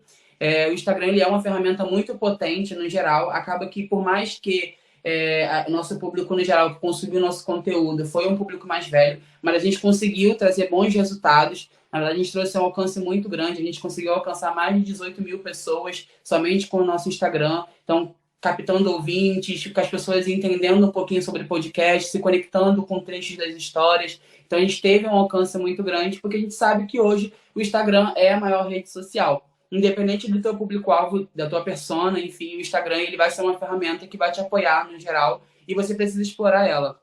O Instagram tem várias ferramentas que precisam ser exploradas para que a gente consiga, de fato, trazer resultado. Quando a gente fala sobre o Instagram, a gente não pode somente falar sobre artes prontas, né? Tipo, posts definidos para estar, captando e passando alguma informação. A gente precisa pensar em toda a estratégia. Então, quais são as ferramentas do Instagram que a gente vai utilizar? E a gente apostou muito no Reels, que é uma forma da gente trazer um pouquinho também do que o podcast dizia, né? E como a gente conseguia também passar a mensagem para atrair a pessoa, né? Com que ela, de fato, convertesse e consumisse o nosso podcast na íntegra. Então, a gente explorou muito, né, essa ferramenta, que é uma ferramenta muito potente hoje e vale muito a pena ser estudada, assim, no geral, porque você consegue trazer tanto ali um trecho do episódio, trazer ali aquele sentimento de curiosidade para a pessoa saber mais, e foi isso que a gente fez. A cada episódio que foi sendo lançado, a gente colocava um trecho, né, do episódio, um trecho que fosse impactante e com imagens que estavam relacionadas àquele trecho em si. E isso a gente conseguiu trazer muitas pessoas. O primeiro episódio lançado foi o do Xavier do Galo de Barcelos, que foi o mesmo que a Gabi apresentou o roteiro, né? E esse a gente teve um alcance muito grande, né, no Reels, e foi um dos episódios mais ouvidos também do podcast. Então, isso mostra o quanto é importante a gente pensar no conteúdo e fazer com que as pessoas, de fato, despertem a curiosidade para estar consumindo. Então, a rede social acaba que ela se torna uma vitrine, né, para o nosso conteúdo como um todo. E a gente explorou muito o Reels, porque a gente sabe quanto o Reels é potente, quanto ele consegue, né, organicamente alcançar vários outros lugares. A gente conseguiu alcançar não só Portugal, mas também outros países, outras cidades do Brasil, porque a gente está muito focado, né, no Rio de Janeiro, Niterói, principalmente o coletivo no geral, mas a gente conseguiu alcançar diversas outras cidades, e isso dá muito por isso, sobre como saber utilizar a ferramenta para, de fato, captar e alcançar essas pessoas. E aí, outro ponto muito importante, depois de você ter feito esse mapeamento de público, onde está o seu público, em qual canal você vai se comunicar, qual a linguagem correta, e aí depois da linguagem, qual o formato, é você pensar também nesse alinhamento com a área de design, né? Porque não só a linguagem, né, e o formato em si, mas como essa mensagem ela vai estar sendo passada. Então, eu sei que, no geral, às vezes, a mesma pessoa que faz o designer é a pessoa que faz também ali todo o social media e tudo mais, mas é importante ter essa comunicação para que a gente consiga manter uma identidade visual, que a gente consiga passar a mensagem sempre com o mesmo formato, com a clareza, e as pessoas sempre que passarem pelo feed e verem o nosso conteúdo, elas saibam, olha, aquele conteúdo é do podcast Corpos no Mundo, porque eu já vi em algum outro momento. Então as pessoas se conectem também com a nossa identidade visual. Então é muito importante também a gente alinhar isso no geral. E aí, feito tudo isso, né, como a gente consegue também sair desse ramo de rede social, Instagram, Facebook. E aí, só pontuando, por mais que eu falei que o nosso foco foi no Instagram, a gente também esteve no Facebook, então pessoas também foram impactadas no Facebook no geral, através do nosso podcast. Mas aí, como a gente consegue sair também das redes sociais e alcançar pessoas que estão ali, tipo, no Google, ou até mesmo vendo um portal de notícias que ela está acostumada a acompanhar. E aí foi quando a gente apostou na assessoria de imprensa, né? Que é como a gente consegue passar a mensagem do podcast, fazer com que as pessoas, de fato, compreendam, né, a mensagem que a gente quer passar, compreendam de fato quais são os temas que a gente está abordando, se conectem com o que a gente quer passar e elas consumam esse conteúdo em diversos outros lugares, né? Então a gente saiu um pouquinho das redes sociais e começamos aí também para portais, sites de notícias, blogs e conseguir passar um pouco da mensagem do que a gente tinha. Inicialmente a gente teve uma estratégia muito geral, assim, que é como a gente consegue trazer releases de notícias, né, falando no geral sobre o podcast, para que as pessoas tenham interesse no assunto e venham consumir o podcast. E a gente já iniciou, então a gente saiu em alguns portais, não só no Rio de Janeiro, mas também portais do Brasil como um todo, né?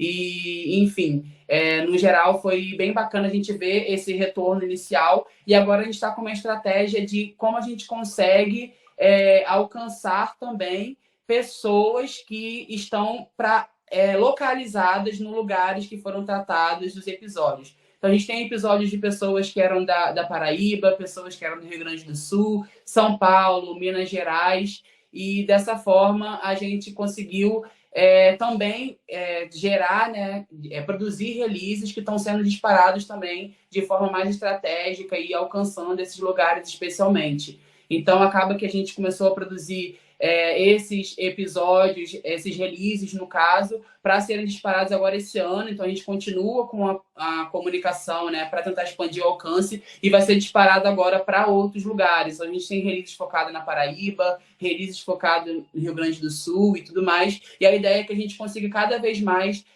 segmentar de forma estratégica o nosso público e atrair pessoas de diversos lugares. Então, um release que a gente conseguiu agora disparar foi o da Paraíba, por exemplo, e o release citava, né, que Paraibana conseguiu, Paraibana conta essa história de imigração para Portugal no podcast Corpos no Mundo. Então, você também pensar em como você consegue alcançar pessoas para além das redes sociais e também outros canais que não necessariamente são seus, porque os portais não são da Corpos no Mundo, mas a gente está conseguindo também atingir esses canais e expandir cada vez mais o nosso conteúdo. Assim, no geral, sobre a comunicação é isso.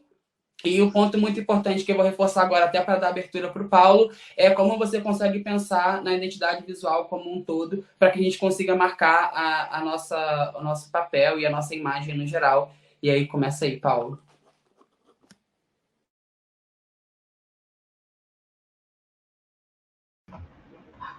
Olá, boa noite. Obrigado, Will. Boa noite, pessoal. Eu fiquei muito feliz por ter sido convidado para esse projeto e por estar sendo responsável por algo que é tão importante, que é a nossa identidade visual. Hoje em dia, nós entendemos que as pessoas elas se sentem muito mais chamadas para consumir o conteúdo quando aquele conteúdo é atrativo aos olhos, né? Quando esse conteúdo, de fato, faz um convite. E tendo essa responsabilidade, a gente teve que ter um olhar muito grande para entender quem é esse público. Porque quando nós vamos elaborar uma identidade visual, a gente está ali fazendo a comunicação entre aquilo que eu acho que é importante, aquilo que eu gosto visualmente, mas aquilo que esse meu público vai gostar, vai se beneficiar. Então, é sempre uma troca, é sempre uma comunicação. Então, por exemplo, se eu penso em algo que é voltado para o público infantil, é interessante que os elementos, as cores, toda a estrutura convide esse público. Então, esse eu acho que é o primeiro ponto que eu gostaria de elencar sobre a importância de uma identidade visual. É o ponto de entender esse público, entender esse objetivo e fazer, de fato, essa comunicação. Eu coloquei aqui para vocês sobre como a identidade visual faz esse convite, e não é à toa que ela tem essa importância, né? Porque ela traz uma sensação de coesão. Quando nós vamos para um lugar, por exemplo, e você sente que aquele lugar está todo arrumadinho, certamente deve inspirar em vocês uma sensação de segurança, uma sensação de bem-estar. E também voltando aqui para os ambientes digitais, quando a gente vai ali para um perfil, a gente vai ali olhar um feed, e quando aquele feed está todo organizadinho, você sente que há ali uma seriedade, que há ali um trabalho, que há ali uma responsabilidade. Então, foi por isso que a gente teve um olhar tão cuidadoso para o desenvolvimento dessa identidade visual. E essa identidade, ela foi muito pensada de maneira coletiva. A gente foi trocando muitas figurinhas no processo. Pensamos em algumas palavras-chave que foram essas daqui, que estão colocadas no slide. Conexão, coragem, história e inspiração. Eu gosto muito de começar por essas palavras-chave, porque elas trazem a essência do que nós estaremos trabalhando. E a partir dessas palavras, podemos ir buscar referências. Quais são as imagens que me remetem à conexão?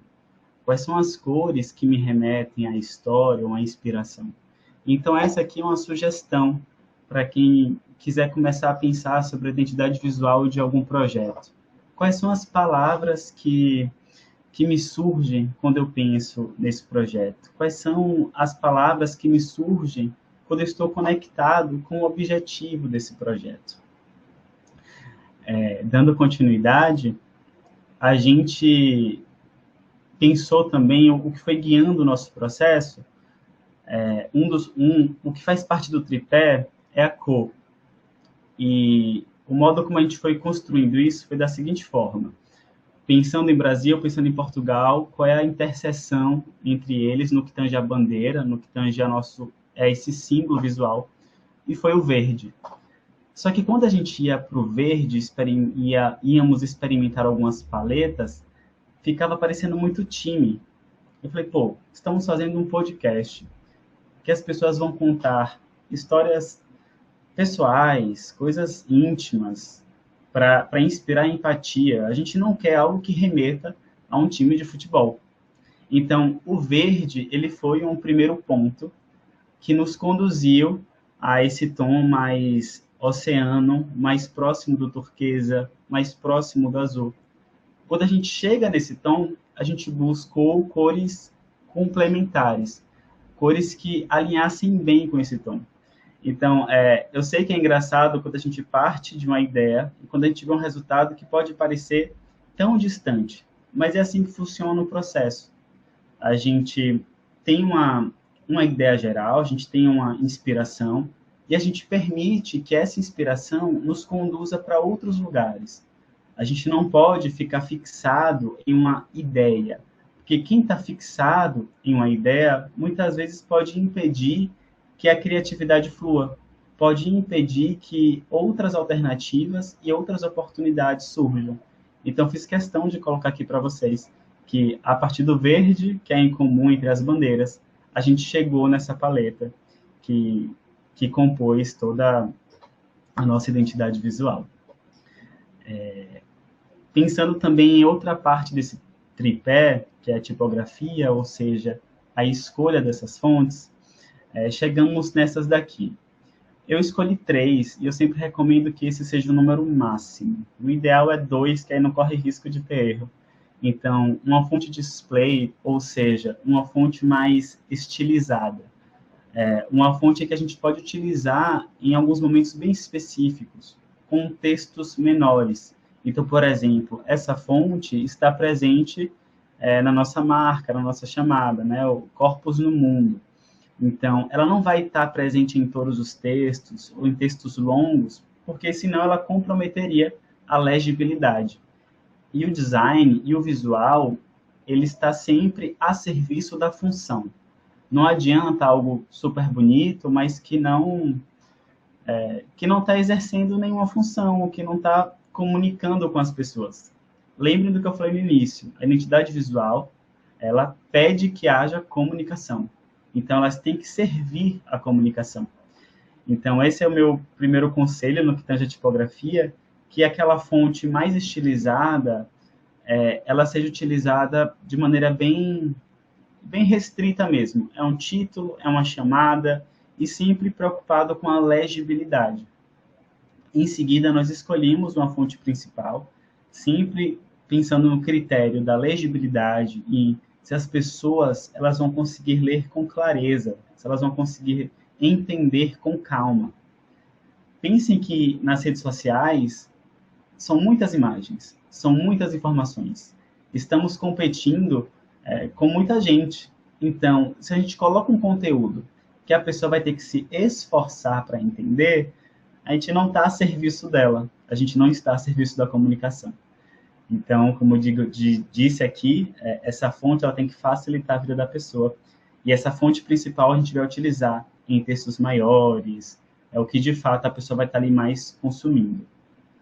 E por último, adotei uma fonte secundária, para ela também vir como complemento da fonte display, mas que a gente também não iria usá-la em textos maiores. Lembrando que o texto maior é sempre a fonte principal, é a fonte que menos vai exigir do leitor e do público.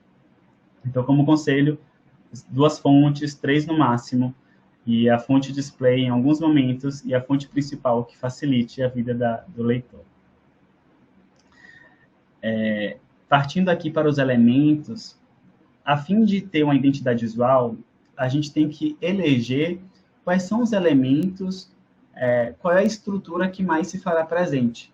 Porque, veja, se eu escolho um elemento uma vez e eu vou escolher outro elemento em outro momento, eu não estou construindo o que a gente chama de unidade. Sem unidade, como o Will bem pontuou, a pessoa ela não necessariamente vai se lembrar de mim, ela não vai se lembrar do meu projeto. Se ora eu estou com um elemento muito distinto, com outra cor, ora eu estou com outro elemento com outra cor, como é que essa pessoa vai conseguir associar de pronto que se trata desse projeto? As grandes marcas fazem isso perfeitamente. Se eu falar para vocês vermelho e amarelo, talvez de imediato muitas pessoas lembrem do McDonald's. Do vermelho e branco, talvez a Coca-Cola. Então, restringir, criar um norte de quais elementos, de quais estilos de fotos a gente vai usar é fundamental para o estabelecimento da unidade.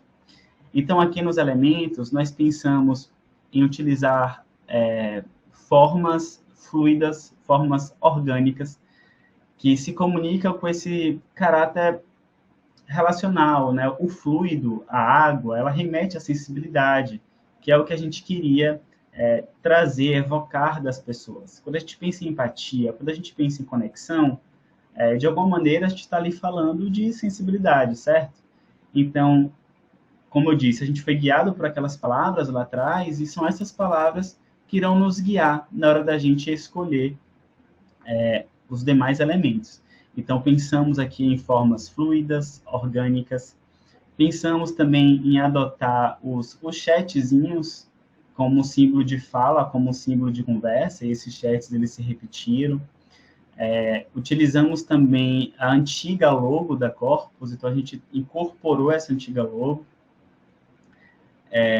Como complemento para esses elementos, pode voltar rapidinho? Como complemento para esses elementos, nós pensamos em colocar objetos que ajudassem a humanizar. Como a gente não teve a oportunidade também de fazer registros fotográficos, a gente pensou em pegar de um banco de fotos, mas um banco de imagens que correspondesse com o que a gente pretendia. Então, sempre fizemos questão de trazer pessoas diversas, que as pessoas pudessem se conectar. Não fazia sentido trazer sempre aquele banco de imagens que era uma pessoa branca, sorridente, que às vezes não se comunicava em nada com o nosso público, com a nossa história. Então, pensamos sim em trazer pessoas que, de fato, correspondessem com a realidade e com o que a gente vê que está ao nosso redor. Pode passar, por favor? Aqui vocês conseguem ver como se deu a aplicação da nossa marca. Então, a gente tem aqui a nossa fonte de display, a aplicação da cor e também ali a fonte secundária, sinalizando o projeto Conexão Brasil-Portugal. E optamos por esse estilo para que ele ficasse bem visível, para que as pessoas conseguissem perceber de pronto do que se trata. Aqui nós temos algumas aplicações e vocês podem ver a repetição dos objetos, dos elementos orgânicos, dos chats, da repetição das cores e como isso consegue se harmonizar muito bem. Quem for lá no feed da Corpus no Mundo vai ter essa sensação de unidade, essa sensação de harmonia. Aqui temos os exemplos dos carrosséis, em que a gente, mais uma vez, a gente repetiu ali os balões de fala, repetimos as cores, buscamos trazer fotos e pessoas que fogem mesmo daquele padrão de bancos de imagens que a gente não corrobora, a gente não acredita que é a melhor forma. Então, sempre estivemos muito alinhados com quem a gente estava falando, qual era o nosso objetivo, quais palavras-chave estavam nos guiando. E isso foi durante todo o projeto, então cada escolha visual era pensada nisso. E é isso, eu espero que eu tenha, mesmo que em linhas gerais, trazido um pouco mais de esclarecimento. Peço desculpas se em algum momento eu não fui tão claro, eu fui rápido, mas eu acredito que eu consegui passar para vocês o que eu considero fundamental na construção de uma identidade visual. Foi ótimo, Paulo, arrasou muito.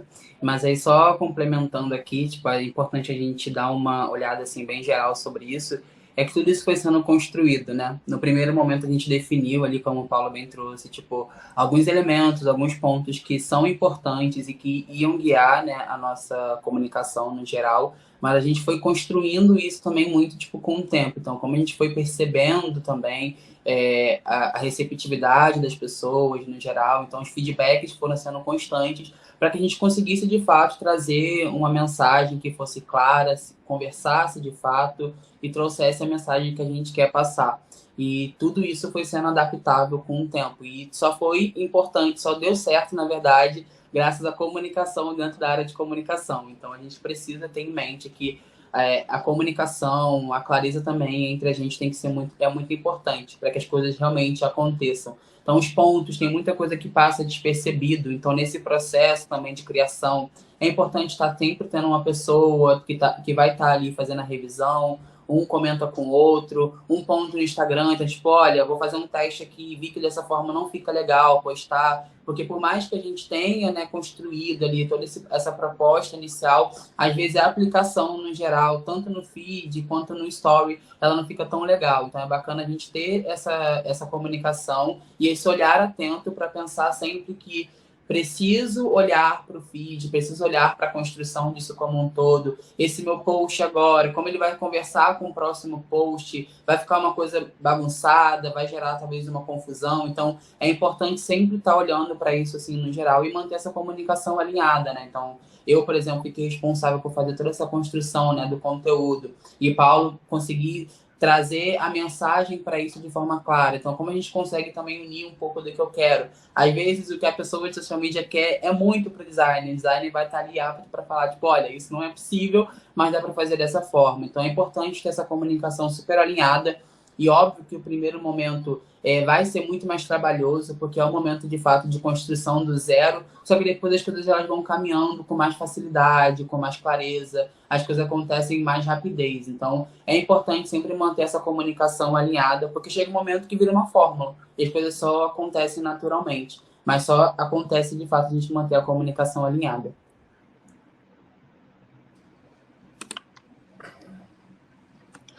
Muito bom, meninos. Bom, estamos... Paulo, quer complementar com mais alguma coisa? Não, eu acredito que o Will trouxe de maneira perfeita sobre como se trata de algo colaborativo, que vai sendo desenvolvido com o tempo, com os feedbacks. E acho que é isso, né? Eu acho que quanto mais atento nós estivermos à comunicação, né, dentro do projeto e fora do projeto, mais benefício nós iremos trazer para todos os envolvidos. Com certeza, com certeza.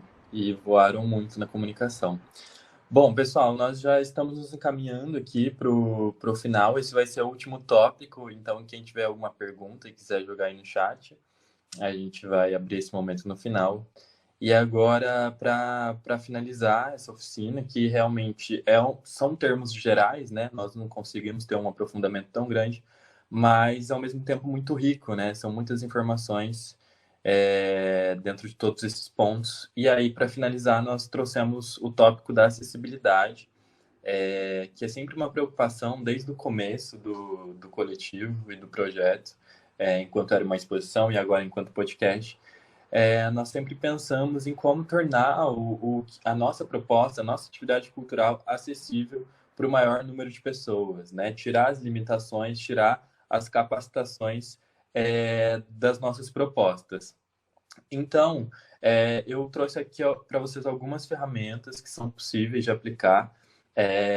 Nesse caso, ainda não foi lançado, mas nós lançaremos em breve, ainda nesse mês, a tradução das 12 histórias em língua brasileira de sinais, em Libras. Então, todas elas vão estar disponíveis no YouTube, traduzidas, né, para pessoas não ouvintes também terem acesso às histórias. Aqui eu trago um detalhe interessante e importante também, que é a legenda descritiva, né? Para que o material seja de fato acessível, ele precisa desse complemento da legenda. Vocês já devem ter visto em várias atividades culturais em outras linguagens, como shows, palestras, enfim, geralmente conta com intérpretes de Libras. Inclusive hoje tem se tornado cada vez mais comum por conta dos editais pedirem uma ação de acessibilidade. Então, os produtores também têm tido esse olhar e têm sido orientados a ter esse olhar em relação à acessibilidade. Então, aqui nós podemos ver esse exemplo da tradução em Libras, língua gestual. Inclusive, a Selma fez muito bem em ter feito uma audiodescrição quando começou a falar. Isso também é uma forma de tornar o conteúdo acessível. A partir disso, uma pessoa não vidente, uma pessoa que não está visualizando, consegue ter uma noção e criar de forma, através do som, uma imagem, uma personificação, né, dessa pessoa que está falando, e a legenda. E aí também, passando, dentro dos Reels, na comunicação, nós também trabalhamos com legendagem nos vídeos, né, que nós publicávamos. Então, eles tinham, todos contaram com legenda, tornando assim mais acessível o conteúdo, porque nós sabemos que o Instagram tem um público, sim, de pessoas que não têm audição, né, e acessam através do visual. Então, nesse caso, era uma forma também de tornar mais acessível, além das legendas, né, as legendas mais complexas, com informações mais complexas, para que essas pessoas também tenham acesso. E, por último, pensar em acessibilidade hoje em dia está muito para além do intérprete de Libras, está muito para além de uma audiodescrição. Pensar acessibilidade está, de uma forma plural, ligada a pensar em como tirar as limitações de acesso às pessoas, independente das suas limitações, porque todos nós, dentro do que a gente enxerga hoje, né, e dos estudos voltados para acessibilidade cultural e para acessibilidade em geral, se enxerga que todos nós temos limitações, todos nós somos diferentes. Quem, por exemplo, como eu, agora eu não estou com ele aqui, mas preciso usar um óculos, isso é uma limitação, e o óculos é uma adaptação, é uma ferramenta assistiva que me permite enxergar melhor. Então, pequenas coisas que estão no nosso dia a dia, que todo mundo tem de alguma forma, fazem parte desse universo da acessibilidade. Então, tornar acessível, e aí aqui eu trouxe a questão do acesso, tornar o conteúdo do que nós produzimos acessível às pessoas também é acessibilidade. Então, a gente chama, né, na produção cultural, em democratização do acesso. Então, o que nós fazemos, nesse caso, é disponibilizar o conteúdo gratuitamente nas plataformas. Você não precisa ser um assinante para ter acesso, gratuitamente você consegue acessar, ainda mais agora que o conteúdo vai estar no YouTube. e tá na internet, né? Lógico que nem todo mundo tem acesso à internet, mas pensando que a acessibilidade é sempre sobre como a gente conseguir chegar ao máximo possível, o lugar que a gente consegue alcançar para tornar mais acessível. A internet é uma ferramenta em que as pessoas conseguem acessar esse conteúdo e de forma gratuita, enfim, pensando nas limitações econômicas das pessoas e da realidade que a gente tem hoje no Brasil também. E a democratização do acesso também é sobre acessibilidade, tornar o acesso universal e gratuito para as pessoas que queiram acessar essa atividade. Bom, muito obrigado, Gabi. Eu acho que pode colocar a galera aqui de volta. Não cabe todo mundo, mas a gente vai variando. Eu quero muito, muito, muito agradecer quem acompanhou até aqui. É uma oficina completa no sentido de trazer todas as frentes de trabalho de uma forma mais geral, claro. Vocês viram que é muita coisa. Mas eu acho que deu para ter uma ideia geral, assim. Acho que é importante ter essa sensibilização do que é produzir um podcast, para que se tenha uma noção geral, né? E se consiga, para quem tem a ideia aí de avançar, ou já tem um podcast, ou queira começar agora, já tem aí mais ou menos um norte de como seguir.